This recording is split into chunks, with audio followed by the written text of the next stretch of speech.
есть, значит, позиция российской стороны относительно того, что, значит, законодательство Республики Абхазия не отвечает, значит, нормам нашего союзничества в части, значит, осуществления экономической деятельности. Что имеется в виду непосредственно? Первое. В законодательстве Российской Федерации есть норма, она была внесена в 2022 году, которая предусматривает, что экскурсионную деятельность на территории Российской Федерации могут осуществлять только граждане Российской Федерации, ну, естественно, прошедшие соответствующую аккредитацию, если иное не предусмотрено международным договором.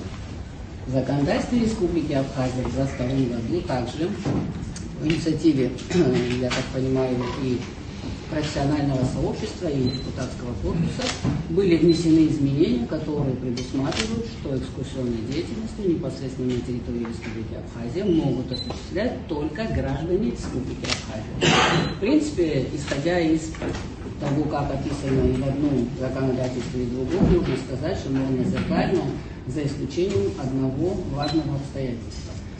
Граждане Республики Абхазия также являются в основной своей части гражданами Российской Федерации. Соответственно, в отношении граждан Республики Абхазия та заградительная норма, которая есть в законодательстве Российской Федерации, не распространяется.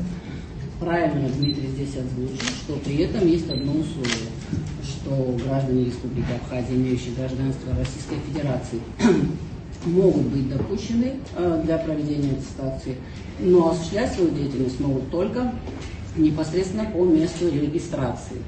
Ситуации в рамках международного договора, соответственно, межправительственного соглашения о регулировании конкретно деятельности гидов перевозчиков, которые осуществляют перевозку пассажиров и экскурсионную деятельность на автотранспортном средстве вместимостью менее 9 мест.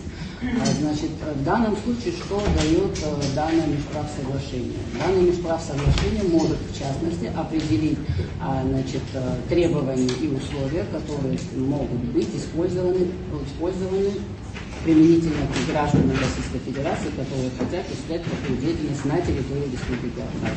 И, безусловно, учитывая, что это однозначно затрагивает интересы наших граждан, мы предлагаем сейчас вместе с нашим профессиональным сообществом экскурсоводов вместе, то есть совместно проработать данный проект